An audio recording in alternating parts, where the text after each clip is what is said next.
प्रसंग महाभारत में आता है कि उतंक ऋषि को जब उनके गुरुदेव भगवान ने संपूर्ण शास्त्र श्रवण कराया,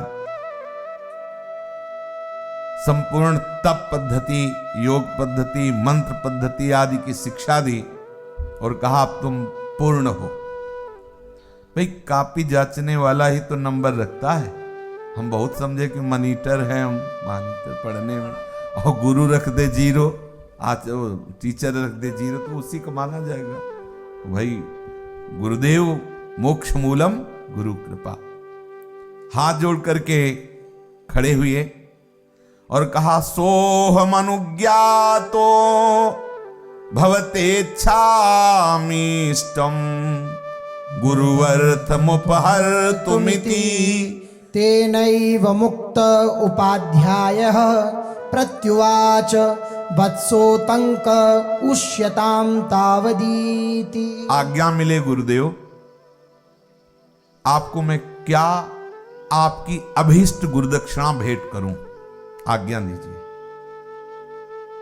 उतंक के ऐसा कहने पर उपाध्याय बोले बेटा कुछ दिन आश्रम में और रह लो, बस यही दक्षिणा है और क्या है।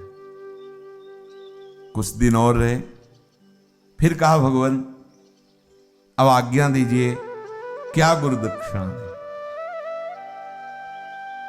कौन सा प्रिय कार्य करें, कौन सी प्रिय वस्तु लाएं, कौन सी प्रिय आपकी आज्ञा है जिसका मैं सांगोपांग पालन करूं।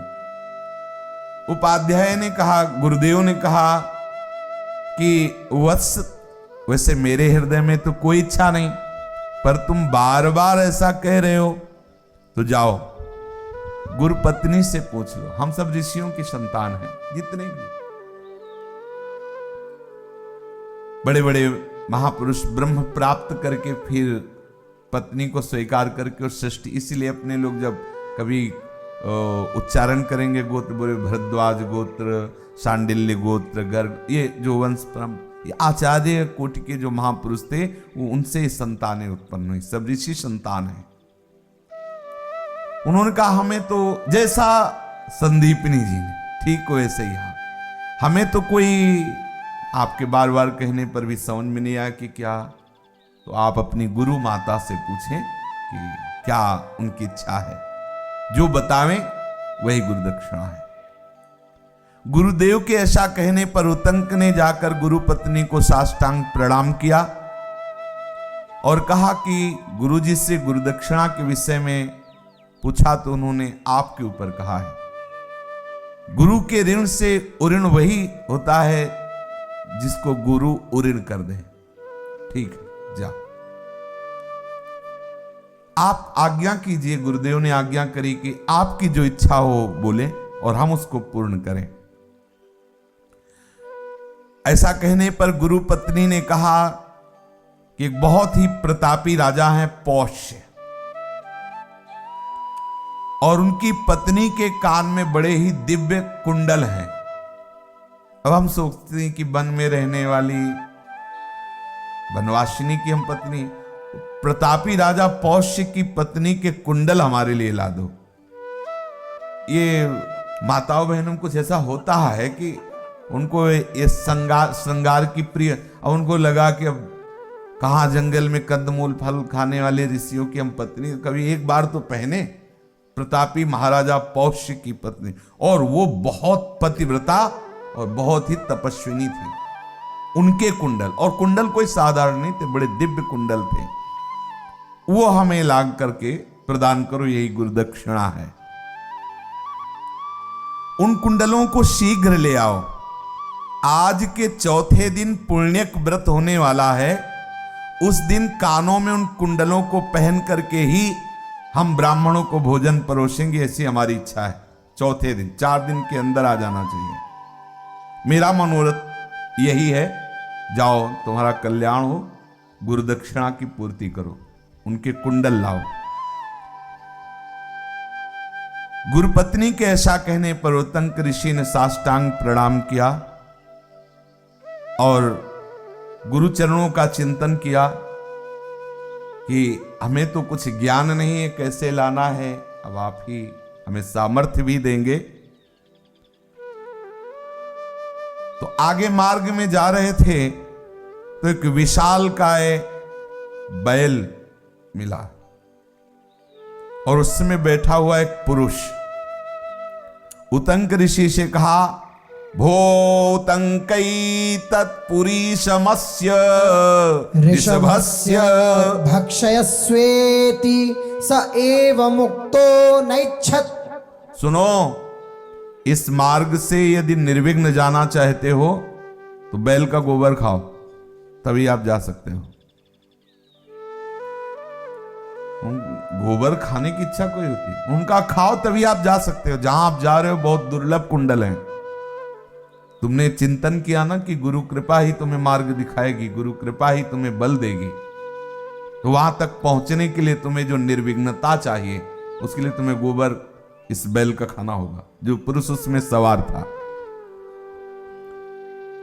उनका खाने की तो कोई चीज है गोबर। उतंक ऋषि ने कहा, बोले अब गुरु सेवा करनी तो खाना पड़ेगा। पुरुष बोला, उतंक खा लो विचार न करो, तुम्हारे गुरु भी इस मार्ग से जब गए थे तो पाया था गोबर, तुम्हें भी पाना होगा। जब उसने ऐसा कहा तब उतंक ने कहा, बहुत अच्छा, और उस बैल के गोबर को लिया और खड़े खड़े उस गोबर को पाया। फिर ऐसे ही आचमन कर लिया, ऐसे खड़े खड़े ऐसे ही मुंह में डाल चल दिया और चल पड़े। एक एक चरित्र पर ध्यान देने का विषय है। जहां वे क्षत्रिय राजा बहुत ही धर्मात्मा पुण्यात्मा पौष्य रहते थे, उतंक ने देखा वे आसन पर बैठे एक महान तेजस्वी सूर्य के समान महाराज पौष्य प्रतापी राजा। दूर से देखा, उतंक समीप गए और कहा, आशीर्वाद देते हैं राजन। अब ऐसा थोड़ी कि प्रणाम करते हैं राजन, तपस्वी तो अलग अलग मुद्रा होती। जैसे ऋषि किसी राजा के यहां जाते थे पहले, अगर किसी कार्य हेतु, कोई आज्ञा देने हेतु, कोई प्रजा पालन में अगर त्रुटि हो रही तो समझाने हेतु, तो जाके हाथ थोड़ी जोड़ते थे, राजन सुखी रहो, चिरंजीवी रहो। फिर वो तुरंत उतरे, प्रणाम किए, फिर वार्ता। ऐसे उनका नमस्कार ऐसे होता था। उतंक ने कहा, हमारा आशीर्वाद तुम्हारे साथ है महाराज पौष्य से, और मैं कुछ याचना करने यहां आया हूं। राजा तत्काल सिंहासन से उतरे। ब्रह्म ऋषि हैं उतंक ऋषि, यद्यपि नवीन अवस्था है। प्रणाम किया और कहा, भगवान याचना की क्या बात? मैं चक्रवर्ती सम्राट पौष्य तुम्हारा सेवक हूं, दास को आज्ञा कीजिए। उतंक ने कहा, मेरी गुरु माता ने आज्ञा करी गुरु दक्षिणा के लिए तुम्हारी पत्नी के कुंडल, वो दोनों कुंडल हमें चाहिए, आप दे दें, और ये देना आपके योग्य है। योग्य मतलब मैं पात्र हूं, ऐसा नहीं कि कुपात्र को दे रहे। इसलिए कहा, प्रमाणित किया कि मैं गुरु आज्ञा से आया हूं, गुरु माता को देना है, इसलिए मैं सुपात्र हूं, आप दे दें, तुम्हारे योग्य है ये बात। अरे ब्रह्मन, आप कैसी बात करते हैं? ये महल आपका, ये राज्य आपका, मांगने की आप जाइए महल में, आदेश कीजिए, रानी आपको तत्काल अपने कुंडल दे देंगे। आपको आदेश करना, मांगना थोड़ी है। अंतापुर में प्रवेश किया, पूरे महल में घूम आए, लेकिन रानी दिखाई नहीं दी। तो सोचा ऐसी भी मजाक। पौष्य राजा, पूरे महल में कहीं रानी नहीं नजर आई। पौष्य के पास आकर बोले कि देना नहीं था तो ये झूठी बातें क्यों की कि मैं दास हूं, पूरा महल आपका, रानी आपकी आज्ञा में है, आप जाके आज्ञा कीजिए और कुंडल ले आइए। झूठी बात क्यों की, छल क्यों किया? आप जैसे धर्मात्मा राजा को शोभा नहीं देता। तुमको महाराज हुआ क्या? बोले महल में महारानी है ही नहीं, कहीं भी नहीं, हमने देख लिया।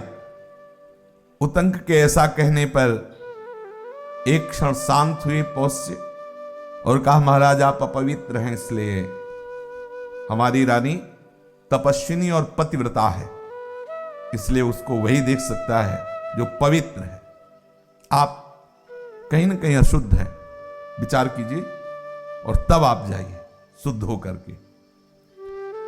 छत्राणी पवित्रता है, पातिव्रत धर्म से युक्त है, और आप में अपवित्रता है, इसलिए आप उसे देख नहीं पा रहे। विचार क्या उनका, एक ही बात हो सकती है, रास्ते में गोबर खाया था आज और ठीक से कुल्ला करके आचरण नहीं किया। तो ध्यान दीजिए, चरणामृत और श्री आराध्य देव का उच्छिष्ट ये कभी जूठा नहीं होता।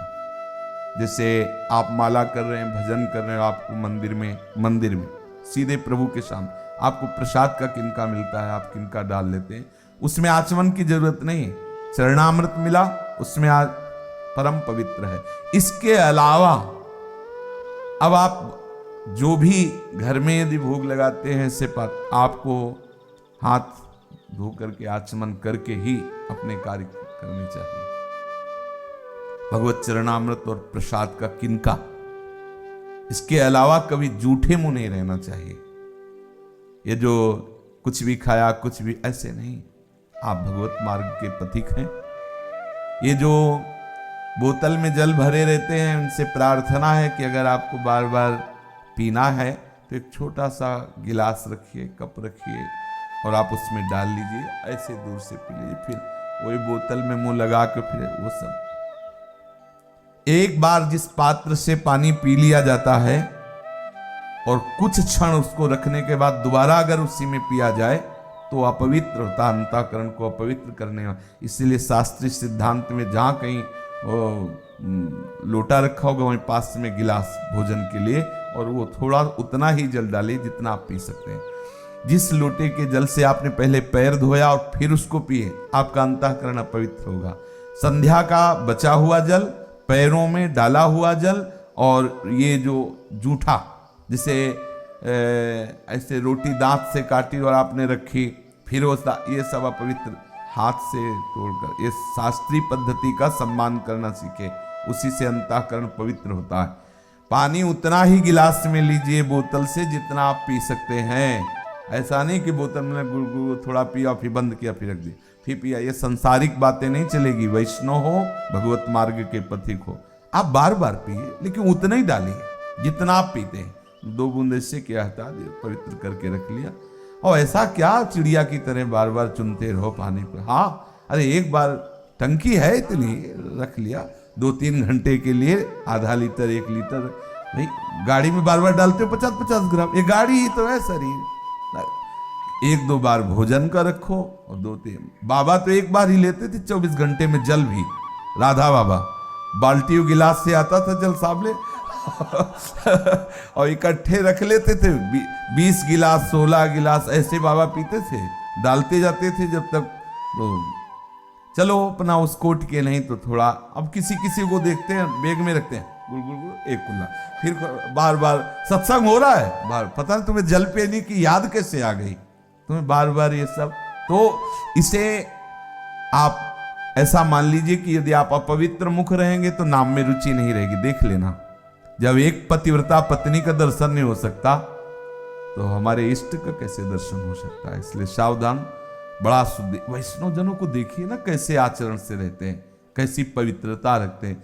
ये बार बार चिड़िया की तरह चुनना, हाँ कुर चबाते रहते, ये चिप्स वो ये सब साधकों के लक्षण नहीं। गृहस्थी विरक्ति कोई भी हो, एक बार बैठ जाओ और खूब चिप्स विप्स जो हो श्री जी को भोग लगाओ, बैठ के पालो। बार बार क्या हो, इधर चुनना उधर चुनना। आपका मुख अपवित्र था, इसलिए उस पत्नी का दर्शन नहीं हुआ, पौष्य महाराज की पत्नी का दर्शन। उतंक ने स्मरण किया और कहा हाँ शुद्धि रह गई थी, क्योंकि ऐसे चलते हुए पानी ऐसे डाल लिया, वैसे ऐसा नहीं। कुल्ला करो पहले। अगर कोई चीज आपने पाई जिससे जूठा मुंह कहा जाता है तो पहले कुल्ला किया, फिर आचमन किया जाता है। आचमन में अपने लोग नारायण केशवाय नहीं बोलते, राधा वल्लभ श्री हरिवंश राधा वल्लभ, अपने अपने इष्ट का नाम लेते हैं। जैसे शास्त्रीय पद्धति में ना, केशवाय नमः, नारायणाय नमः, माधवाय नमः, तो या राधा वल्लभ श्री हरिवंश, राधा वल्लभ श्री हरिवंश। खड़े खड़े आचमन ऐसे नहीं। पौष्य ने कहा ब्राह्मण शास्त्र विधि का उल्लंघन करने वाले को कभी सिद्धि प्राप्त नहीं होती। और भगवान ने गीता जी में भी कहा है जो शास्त्र विधि मुत्सृज्य, जो शास्त्र विधि का त्याग कर वो सिद्धि और शांति को प्राप्त नहीं। इसीलिए तो हम लोगों की भजन में उन्नति नहीं हो रही। छोटे छोटे अपराध ऐसे जो हमारे मन को मलिन कर, अपने भगवत मार्ग के पथिक वैष्णव जन जिन्होंने दीक्षा ली, थोड़ा सा कुछ लोग इतना हट करते हैं कि आपने कहा था कि वो किशमिश भोग लगा के ले जाएंगे, प्याज लहसुन में डाल सकते हैं ना, इतना प्यारा प्याज लहसुन है। प्रभु कैसी कैसी भगवान की विचित्र लीला है। मतलब उसको हमें चाहिए ऐसी कौन सी जहां छौंका जाता वो एरिया में दुर्गंध हो जाती है। जिस घर में छौंका, पता नहीं लोग कितना प्यार करते हैं। अरे इतना प्रभु के प्रसाद से प्यार करो। प्रभु कौन सा, हमें तो इतने स्वादिष्ट स्वादिष्ट प्रसाद बनते हैं प्रभु, 56 भोग, एक से एक व्यंजन, दुर्गंधित पदार्थ। जो हमारे संतों ने मना किया तो मान जाओ, नहीं खाना प्याज लहसुन, क्या है। और फिर और वो उनकी चर्चा ही बड़ी निकृष्ट है, उनको क्या खाना। अरे भाई सावधान हो, कितनी सुंदर सुंदर सब्जियां हैं, हाँ कितनी सुंदर सुंदर पकवान, सुअर मुर्गा, हे भगवान अंडा है उसमें क्या भरा है, मलय मूत्र तो भरा है। और बोले हम बहुत स्वादिष्ट भोजन, मल मूत्र पाने वाले स्वादिष्ट भोजन पा रहे। अरे बोले उसमें विटामिन बल है, ऐसी विटामिन बल कि पूछो मत, हर विकार तुम्हें परास्त किए, तुम बलवान हो। अरे नाम जप करो, शुद्ध गाय का दूध पियो, गाय का घी खाओ, देखो कैसा बलवान होते हो। जिनमें बल है वो तो चीजें पाई नहीं जा रही।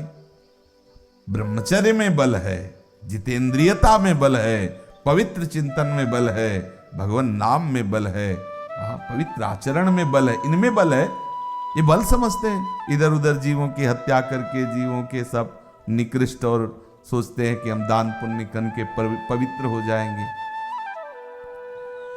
जो विधि का उल्लंघन करता है, आप ध्यान दीजिए, बहुत काम की बात है, बहुत सावधान रहिए।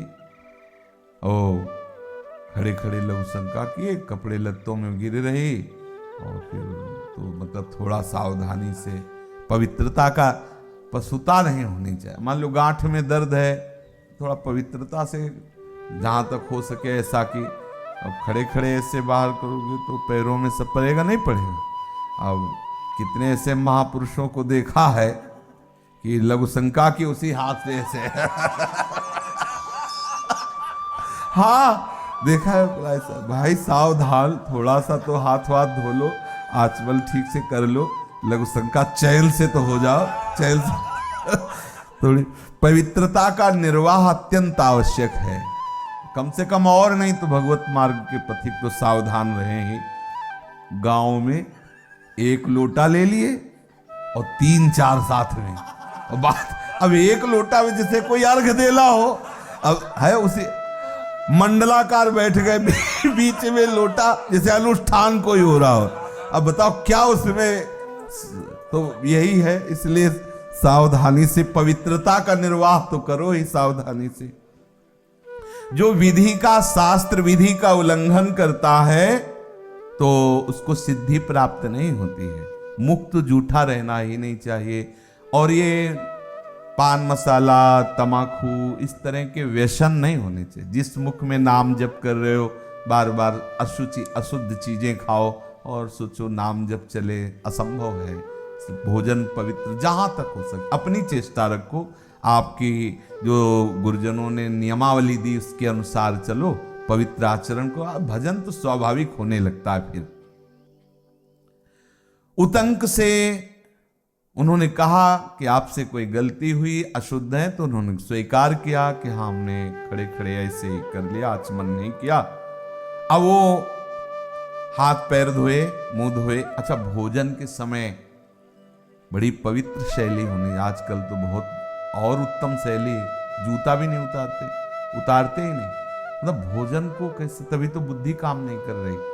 हमारे यहाँ कैसी पद्धति है, बढ़िया लिपे पुते आसन पर फिर बैठे, जैसे गाय के गोबर से लिपा हुआ है। संतों को पहले बुलाया जाता था और सुंदर आसन डाल दिया, हाथ पैर धो करके पवित्र होकर भगवान नाम उच्चारण करते हुए समर्पित भगवत समर्पित प्रसाद फिर उसे मौन होकर पाओ। ऐसा अब यहाँ मान लो टीवी आदि चल रही है, चिंतन प्रपंच का हो रहा है, न हाथ धोए हैं, न पैर धोए हैं, न भगवत अर्पित है, न भगवत चिंतन, वही पशुता सवार हुई। जो हमारे अंदर दिव्यता आनी चाहिए वो इसीलिए नहीं आ रही। हम थोड़ा पद्धति से चलें। प्रसाद पाने के पहले सबको चाहिए कि एक बार हाथ पैर धो लेना चाहिए। जरूरी नहीं बोले सर्दी है तो सर्दी गर्मी तो बनी ही रहती है, और शांति से भगवत नाम स्मरण करते हुए भगवत अर्पित करके जय हो। अपने गुरुजनों का जय जयकार, राधा वल्लभ लाल की जय, हरिवंश महाप्रभु की जय, संत भगवान की, सबकी जय बोलो। 10-5 जय तो अब सामने आ गया कोई उठा के तो ले ले जाएगा। हाँ, थोड़ा चैन से, हाँ, नाम कीर्तन, तो उससे क्या होगा कि आपकी बुद्धि रोज का रोज भागवतिक होती चली जाएगी। इसका रहस्य है। देखो संत जन इसीलिए इतने जयकारा लगवाते भंडारे में, हाँ, कि आपकी बुद्धि जो है पवित्र हो, इंतजार करते करते भूख मिट जाए, इतने जयकारा। हाँ, आधा घंटा तो कम से कम कभी किसी किसी में तो जयकारा, वो गरम हलवा का पूरा धुआं निकल जाए जो देख के। हाँ, वो सोच रहा है अब जय होगा, अब पूरा होगा, बार बार ऐसे बार बोली ले जितना बोलना है। मथुरा वृंदावन की जय, राम कृष्ण की जय, पूरे जितने अपने भारत के है ना, सब भगवत अवतार भगवत रूप, सब जय जय जय, फिर प्रसाद। तो उससे क्या महामंगल। हाँ, कोई भी प्रसाद का विकार उसकी बुद्धि को स्पर्श नहीं कर सकता। उतंक राजा से ठीक है ऐसा कह करके हाथ पैर धोए, भली भांति मुख कुल्ला किया। कुल्ला करना तभी कि जो आपने पाया है उसका प्रभाव नहीं रह जाना चाहिए। अच्छे से कुल्ला करके और फिर आचमन, आचमन जो किया जाए वो हृदय तक कम से कम पहुंचे। ऐसा 3 बार आचमन किया शुद्ध जल से, और आचमन के बाद फिर ऐसे अंगूठे के मूल से, शास्त्रीय सिद्धांत है, ऐसे ऐसे ऐसे मुख पोछा जाता है। फिर महल में गए, जे भी गए तो महारानी ने कहा ये स्वागत है आपका, और सीधे दर्शन। अब आप सोचो, राजा पोष्य की रानी के दर्शन किए चाहिए तो हमारी महारानी के दर्शन के लिए अपने को बड़ी सुविधा है। रज रानी है, कुछ ना हो तो ये सब अंगूठा उठा करने की जरूरत नहीं, ऐसे रज लो जय राधा वल्लभ, एक कण लो जय राधा वल्लभ, हो गया। इससे बड़ा कुछ नहीं। अपने तो झोला में रज रखते थे, इतनी बड़ी रज। आज भी जगह जगह हम जहाँ बैठेंगे, जहाँ लेटेंगे, वहाँ हमारे सिराने इतनी रज रखी होगी। ऐसे रज स्पर्श करो, एक कण डालो, हो गया, सुमिरन में बैठ जाओ। अगर हम पास चल रहे हैं तो हमारे पास रज है, बटिया है, हाँ, वो रज तत्काल। अपने को तो बहुत सुविधा है, रज रानी से बढ़कर क्या है। बस ऐसे करो, ऐसे रज डालो, ऐसे वो परम पवित्र, परम पवित्र। एक कण रज जितनी पवित्रता प्रदान करेगी उतनी कोई तीर्थ नहीं प्रदान। ये वृंदावन की रज है, ब्रज रज है, महामहिमा युक्त है। जीत गए, जीत गए। कितना, अरे शास्त्रीय सिद्धांत, कितना सिद्धांत, अपने सब सिद्धांत। ऐसे एक कण रज डाला, ऐसे किया, परम पवित्र हो गए। श्री जी के दर्शन होंगे, राजा पौष्य की पत्नी के नहीं, सीधे श्री जी के। ये रज रानी श्री राधा रानी के दर्शन कराती, बहुत बड़ी सामर्थ्यशाली। प्रणाम किया रानी ने, भगवान स्वागत है, आज्ञा कीजिए मैं आपकी क्या सेवा करूं। उतंक ने महारानी से कहा, देवी मैंने गुरु दक्षिणा के लिए प्रार्थना की तो गुरु माता ने आदेश किया आपके दोनों कुंडल वो मुझे दे दो। महारानी उतंक के गुरु भक्ति से बहुत प्रसन्न हुई, बार बार दर्शन कर रही है। ऐसा गुरु भक्त जो गुरु आज्ञा के लिए इतनी यात्रा करके आया है। नहीं अब कि भाई कुंडले चाहिए तो कहां से कुंडल आपके लावे भाई, हम ऐसा नहीं हो सकता, और कुछ बताओ, 2-4 दिन और सोहनी लगा देंगे आश्रम में, तो हम कहां से कुंडल लाएं, ऐसा हो जाए। वो चल पड़े। नहीं, दर्शन कर रहे हैं रानी गुरु भक्त के, और कहा तुम्हारे जैसा सुपात्र कौन हो सकता है। अपने दोनों कुंडल उतारे और दिया और कहा, ब्रह्मन ये इतने महिमा में कुंडल हैं कि नागराज तक्षक नजर लगाए हुए, आप लेके निकलोगे तो सावधान रहना, इस कुंडलों का अपहरण, क्योंकि दिव्य कुंडल साधारण कुंडल नहीं है, वो प्रयत्नशील होगा आपसे कुंडल हटाने के लिए, ले जाने के लिए, इसलिए आप सावधान रहना, आपको बता दिया।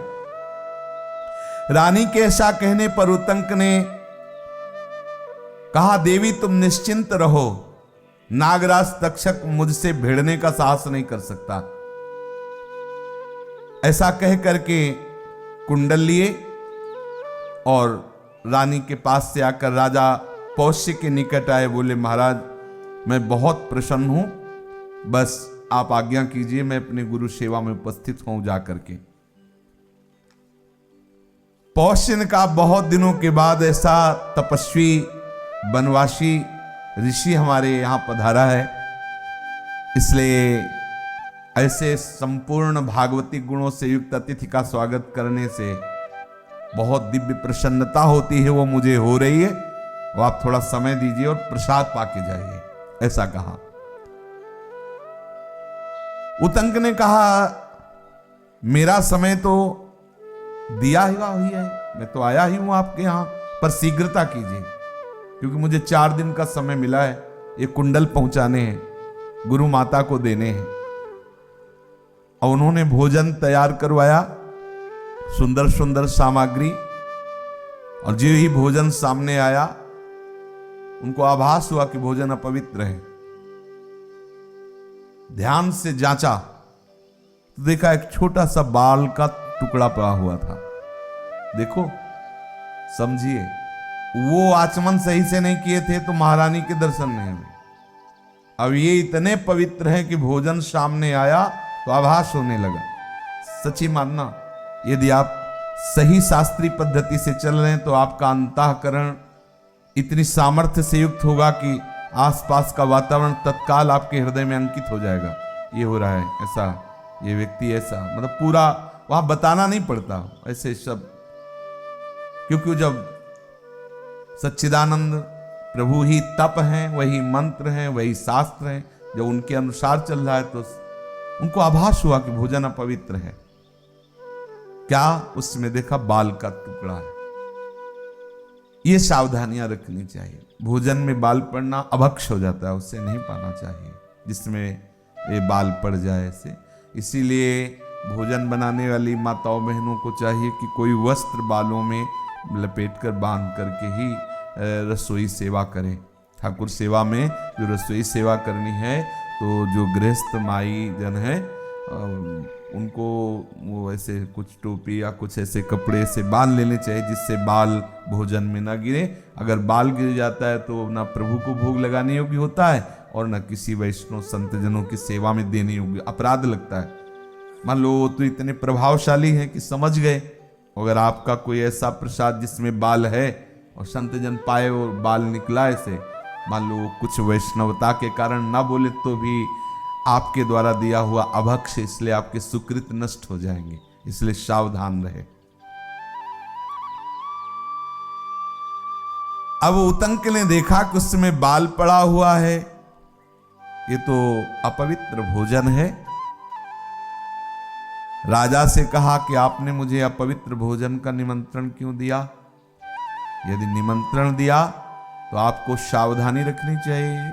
आप रसोइया के पास जाकर उसे शासन के द्वारा समझाते कि ऋषि का भोजन है, आप स्वयं निरीक्षण परीक्षण करते, ऐसे ही भेज दिया।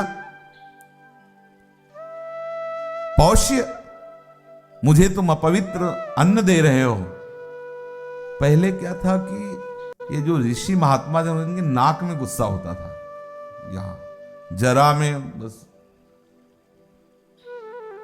तुम आंखों से अंधे हो, बिना देखे हुए अगर हम पा लेते तो हमारा सारा तप नष्ट हो जाता, इसीलिए तुमने निमंत्रण दिया, जाओ आंखों की ज्योति तुम्हारी नष्ट हो जाए, साफ दे दिया।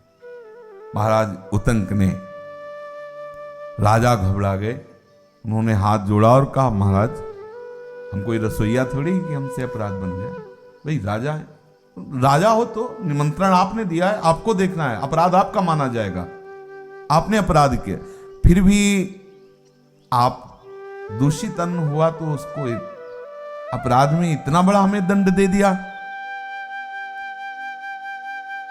आपको ज्ञान नहीं, आपने क्या हमें दंड दिया?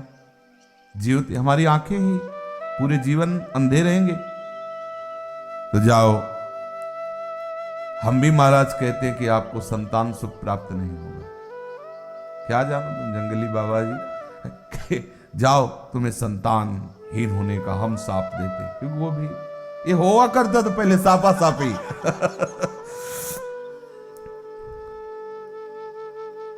तब उतंक ने कहा फिर अपराध कर रहे हो भाई, एक तो भोजन गलत दिया और ऊपर से तुम हमको संतानहीन होने का साप दे दिया, ये उचित नहीं था।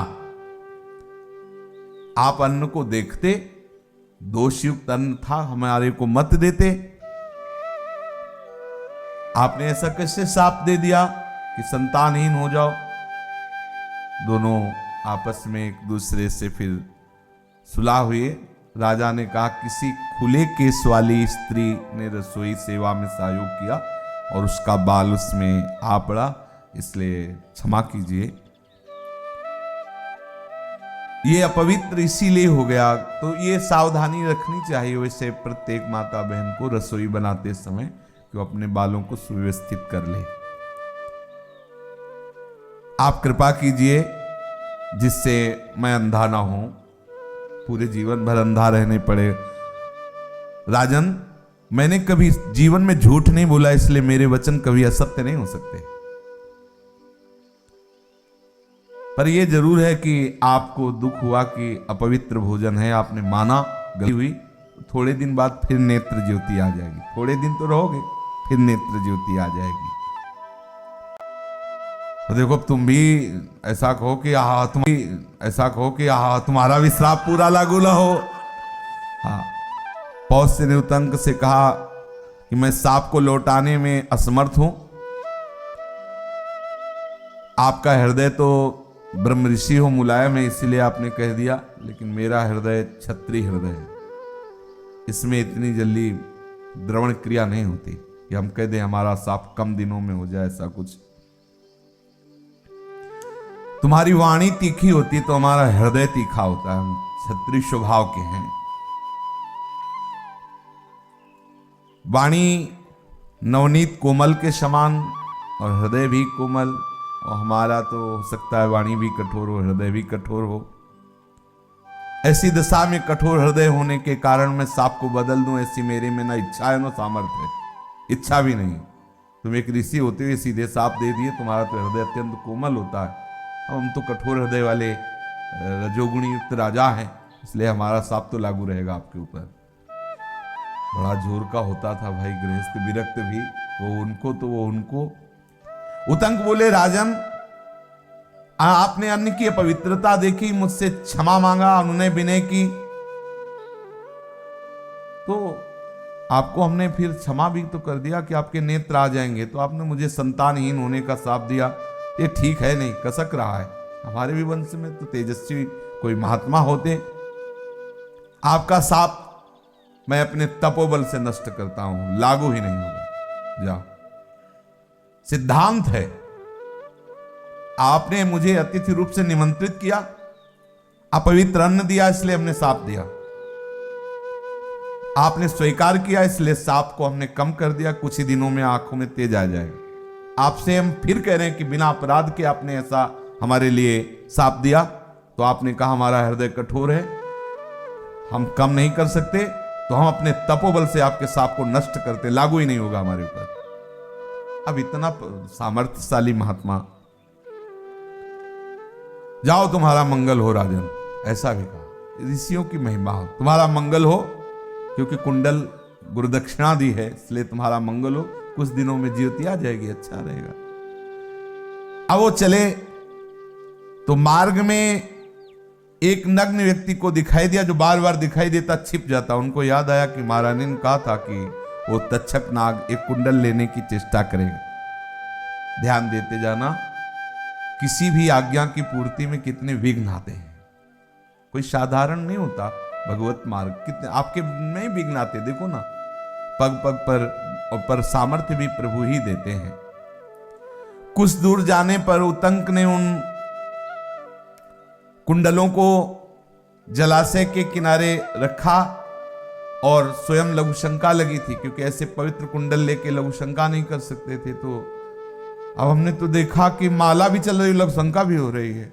ऐसे वो खड़े खड़े वैष्णव थे, तो देखा पता नहीं किस भाव दशा में थे। ऐसे माला भी ऐसी थी। गोविंद स्वामी नहीं ठाकुर जी को लिए ऐसे खड़े, तो हो सकता है ऐसी किसी भाव दशा में हो, मंत्रावेश हो ऐसा, पर ऐसा नहीं होना चाहिए। अगर कभी ऐसा हो, कोई साथी हो तो ठीक है, नहीं तो अपनी माला को गले में करके इसे हृदय में कर लो।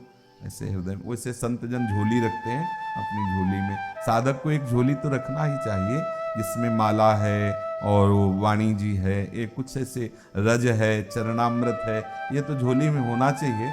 और अब झोली नहीं है, माला आदि लिए हुई हो, तो फिर उसको ऐसे वस्त्र पहने हो तो ऐसे छाती में रख ले, नहीं तो ऐसे वो उसमें डोरी होती है, ऐसे करके फिर कुछ ना कुछ तो छोटा करके ऐसे, जिससे यहीं हृदय में रहे, फिर लघु शंका आदि करके पवित्र होके फिर।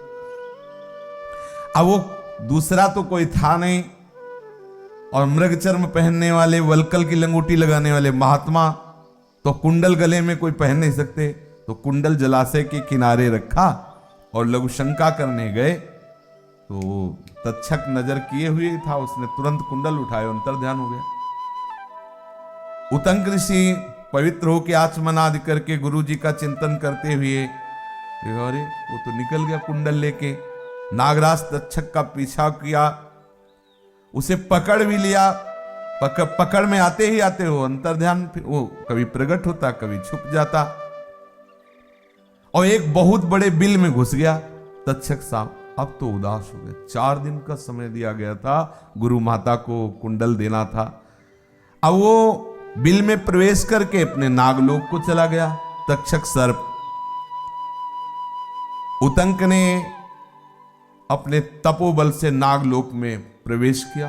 अब अपने लोग होते तो बिल के पास बैठे रोते रहते और क्या करते, वो तो तप से संपन्न थे। एक डंडा लिया और उन्होंने खोदना शुरू किया उस बिल को नागलोक में प्रवेश करने के लिए।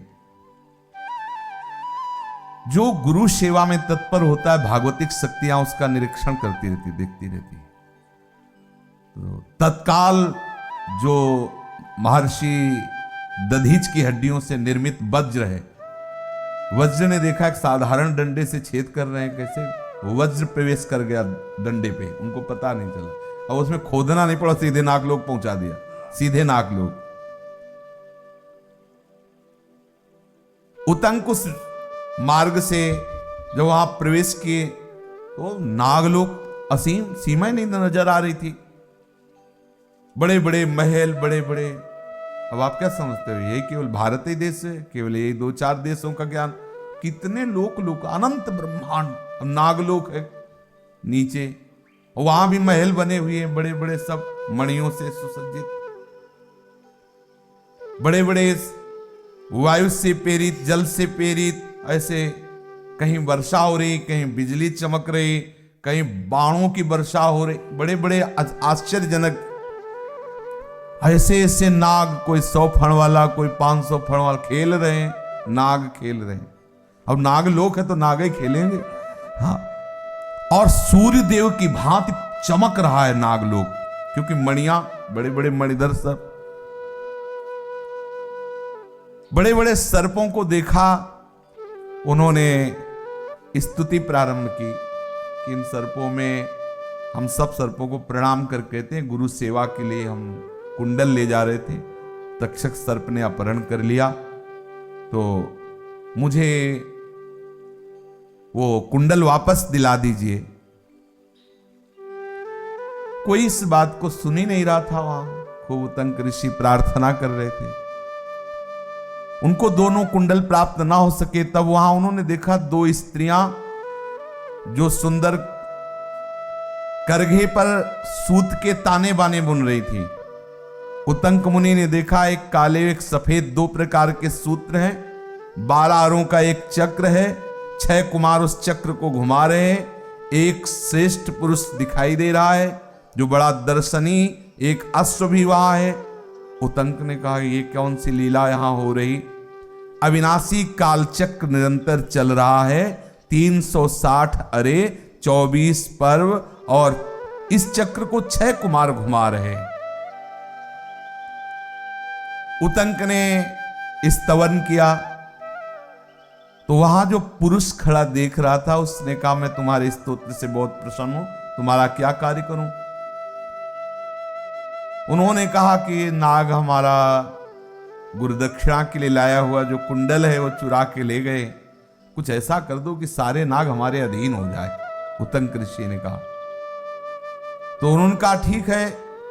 वहीं एक घोड़ा था, कहा घोड़े की गुदा में फूंको। जे ही फूंक मारी तो उससे ऐसे धुएं की लपटें हुई, आग की लपटें हुई, सारा नागलोक उस धुएं से भर गया। घबराकर सारे नाग सामने उपस्थित हो गए। तब जो बड़े बड़े नाग थे उन्होंने ये जाना कि ये प्रयोग इसलिए हुआ है कि तक्षक कुंडल छीन करके उससे कुंडल लाए और कहा आप लोग ये धुआं बंद करो, अब नहीं तो सब नाग मर जाएंगे। बड़ी विचित्र लीला। अब वो कुंडल लेकर सोचने लगे कि 3 दिन तो इसी में व्यतीत हो गया, चौथा दिन है और चौथे दिन में गुरु पत्नी के आज्ञा अक्षरशः पालन, पुण्य व्रत, मैं यहां नागलोक में हूं, ऐसी दशा में मैं इन कुंडलों को कैसे पहुंचा पाऊंगा? बड़े चिंता में पड़े और गुरु का स्मरण किया कि आप ही मुझे सामर्थ्य प्रदान कर सकते हो। तो उस पुरुष ने जिसने कहा था इस घोड़े की गुदा में फूंक मारो, उनका इस घोड़े में बैठ जाओ, बैठ जाओ तुम। जे ही बैठते ही गुरु दरवाजे में पहुंच गए। कर तुम अकर तुम अन्यथा कर तुम सर्व। देखो इसमें गुरु महिमा दिखाई दे रही है। बड़े से बड़े विघ्न, बड़ी से बड़ी दूरी, एक क्षण घोड़े में बैठे हो गुरु के दरवाजे में। यात्रा करते तो नागलोक से मृत्यु लोक की यात्रा कितनी, और गुरु का चिंतन किया तो कहते ऐसे ही भगवत प्राप्ति होती है। मोक्ष मूलम गुरु कृपा। आंख खुली तो निकुंज के दरवाजे पे खड़े हैं, चलते तो कभी नहीं आ पाते, आ गए दरवाजे में। अब तो बस लाडली जो रजिस्टर देखती जा रही और वो अभी बुलाएंगी, प्रेमानंद जी आओ अंदर। हाँ, श्री हरिवंश शरण जे आए, नंद नंदन वृषभान नंदनी निज कर अपनी चिट्ठी च। श्री वृषभानु कुंवरी नंद नंदन निज कर अपनी चिट्ठी चढ़ाए, दियो मुखराय कछु नहीं गोयो। लाडली लाल ने चिट्ठी में चढ़ा लिया और नंबर आ रहा है धीरे से, दरवाजे पे हैं, बस इधर उधर मत भागना, सब दरवाजे पे आ गए। बहुत लंबी यात्रा होती है यहाँ पे। आरूढ़ क्षमते न यच्छु सुखादि नाम ध्यान गम। बस हरिवंश कृपा, गुरु कृपा ने पहुंचा दिया। जैसे उतंक ऋषि को बैठते ही घोड़े में गुरु दरवाजे में पहुंच गए। गुरु पत्नी स्नान करके बैठी हुई थी इंतजार में कि हमारा व्रत संपन्न होने वाला है, और अभी तक वो आए नहीं है। थोड़ा गुस्सा भी आ रही थी कि हमने तो पूछा नहीं था, वही पूछ रहा था कि गुरु दक्षिणा बताओ। अब बता दिया, उसको समय भी दिया 4 दिन का, फिर भी उपस्थित नहीं हुए। वो इतना सोच के अंदर थोड़ा सा ताप पैदा कर ही रही थी कि सामने गए, साष्टांग प्रणाम कहा और कहा एक कुंडल। तो उनका उतंक, तू ठीक समय पे आ गया, तेरा स्वागत है, अच्छा हुआ। हो सकता था मैं तापित होते होते कोई सांप ना दे देती, पहले ऐसा भी था। हम लोग गुस्सा आ रहे, अभी नहीं आया, अभी नहीं आया तो कुछ कह। अच्छा, यहां कुछ भी बोला वही होगा, क्योंकि असत्य बोलना नहीं। अब अपने लोग दिल में अगर ऐसा होला तो पूरे भारत को भस्म कर दे। और इसीलिए ठाकुर जी ने कोई सामर्थ्य नहीं थी, बोले जा मर जा, मच्छर भी नहीं मरेगा, कुछ नहीं होने वाला। अगर ऐसा हो, अरे पूछो तो हाँ, रजिस्टर भर जाए, इतने साफ हो जाए, वो तो कुछ लागू नहीं होता, क्योंकि है ही नहीं कुछ। जा मर जाएगी, कुछ नहीं, उसको जुकाम भी नहीं होगा। कितने इतने सांप निकलते रहते हैं, देखो ना, हृदय से देखो, जरा सा प्रतिकूल हुआ तो बस सांप निकलना क्षमा नहीं, सांप शुरू हो गए। तो भगवान ने सामर्थ्य नहीं दी, नहीं तो कलयुग के प्राणियों को सामर्थ्य दी होती तो भगवान भी आश्चर्यचकित हो जाते कि इतने सांपों की तो हमने रचना नहीं की, जितने सांप बोल रहा है। हाँ, बोले हमारे हृदय में ताप ही प्रकट हो रहा था, तुम ठीक समय पे आ गए, नहीं तो हो सकता कि हमारे अंदर साप देने की भावना आ जाती। तुम ठीक समय पे आए। पुनः प्रणाम किया, आपकी कृपा से ही आप तक पहुंच पाया। तो उनका जाओ संपूर्ण सिद्धियां तुम्हारा वर्ण करें। ये गुरु कृपा, गुरु माता ने क्या कहा? संपूर्ण सिद्धियां तुम्हारा वर्ण करें। जाओ, सिद्ध हो गए आज से। किसी अलग अलग सिद्धि को नहीं सिद्ध, संपूर्ण सिद्धियां तुम्हारा वर्ण कर। गुरु कृपा बहुत बड़ा बल होती है। ओह, उपमन्यु जी के विषय में आता है, जब गुरु आज्ञा में पास हो गए तो उनका जाओ तुम्हारे हृदय में चारों वेद स्फुरित हो। कभी पढ़ाया नहीं, व्याकरण नहीं पढ़ा, चारों वेद स्फुरित हो। गुरु कृपा बहुत महिमा, बहुत बड़ी महिमा है। गुरुदेव ने जब देखा कि गुरुदक्षिणा पूर्ण किए तो कहा तुम्हें लौटने में विलंब कैसे हो गया वत्स? तो उनका भगवान नागराज तक्षक ने इस मंगल कार्य में विघ्न डाल दिया और कुंडल लेकर वो नागलोक चला गया था। प्रभु, मैंने वहां 2 स्त्रियां देखी जो करघे पर सूत रखकर कपड़ा बुन रही थी। उस करघे में काले और सफेद रंग के सूत थे। वो सब क्या था प्रभु? एक चक्र देखा 12 आरे का जिसे 6 कुमार घुमा रहे थे, वो क्या था? एक पुरुष देखा, वो कौन था? एक बहुत बड़ा घोड़ा देखा, वो कौन था? इधर से जाते समय मार्ग में एक बैल देखा, जो उस पर पुरुष सवार था। उसने कहा गोबर खा लो, तुम्हारे गुरु ने भी खाया था। ये सब क्या था गुरुदेव? मैं आपके श्रीमुख से ये रहस्य जानना चाहता हूं, आपकी आज्ञा पूर्ण करने में ये जो मिल, ये कौन था? तब उन्होंने कहा गुरुदेव ने कि जो 2 स्त्रियां तुम्हें दिखाई दे रही थी वो धाता और विधाता नाम की स्त्रियां थी। काले और सफेद तंतु दिन और रात थे। 12 आरों से युक्त जो चक्र तुमने देखा 6 कुमार घुमा रहे थे, वो 6 ऋतुएं थी, 12 महीने थे। और जो चक्र था वो संवत्सर था। जो पुरुष था वो त्रिभुवनपति पर्जन्य, और जो घोड़ा था वो साक्षात अग्नि। और इधर से जाते समय जो तुम्हें बैल दिखाई दिया, वो बैल साक्षात धर्म स्वरूप नागराज एरावत, और उसका जो गोबर वो अमृत। इसीलिए नागलोक में जाने पर भी वहां किसी भी विषधारी का विष प्रभाव तुम्हारे ऊपर नहीं चढ़ा, तुम्हें कोई मार नहीं सकता, वो अमृत मिल गया। समझ रहे हो? गुरु आज्ञा में पालन करने पर सबसे पहले अमृत दिया जाता है, कोई से परास्त नहीं कर सकता। नामामृत, वहां तो वैदिक मंत्र है, यहां नामामृत, भगवान नामामृत, कौन परास्त कर सकता है? श्री प्रहलाद जी अपने मित्रों से यही कहते हैं, हमारे पास जो सुरक्षा कवच है वो नाम है, नाम। त्रिभुवनपति तुम पर कृपा करने के लिए ही आज्ञा की थी कि गोबर खा लो, अर्थात अमृत। वो अमृत था। जो गुरु आज्ञा का पालन करता है, सारी दैवी शक्तियां उसका सहयोग करती हैं। यही कारण है कि तुम ऐसे दिव्य कुंडल लेकर यहां तक आने में समर्थ हुए। सौम्य जाओ, अब हम तुम्हें आशीर्वाद देते हैं कि समस्त कल्याण भाजन बनो, तुम्हारा सदैव मंगल हो। बस यही पद्धति आचार्य परंपरा से, गुरु परंपरा से चली आ रही, जिसका निर्वाह प्रभु श्री कृष्ण स्वयं कर रहे हैं।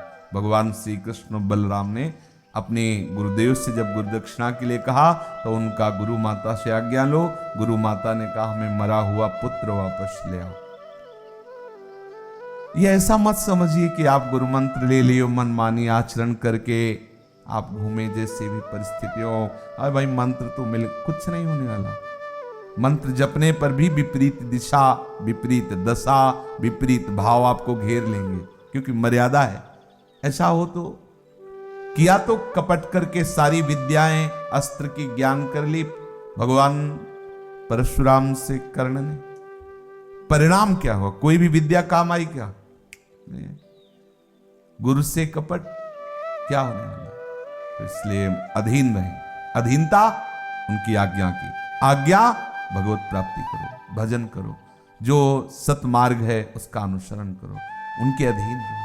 मन वचन कर्म से गुरु आज्ञा का पालन करना ही अधीनता होती है। अब जो ही कहें करे हम सोई, इसलिए और गुरुदेव की आज्ञा है सब सोहित निष्काममति श्री वृंदावन विश्राम श्री राधा वल्लभ लाल को हृदय ध्यान मुख नाम।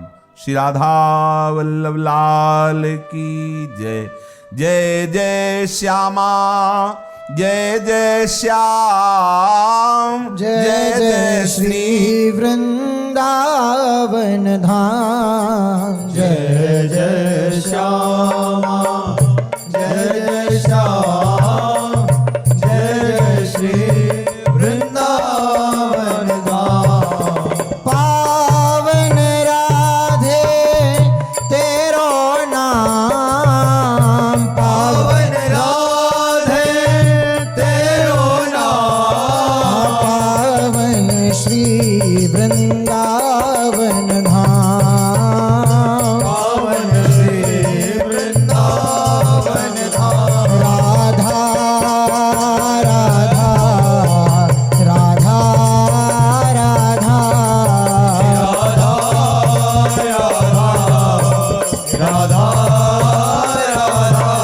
श्री राधा राधा राधा राधा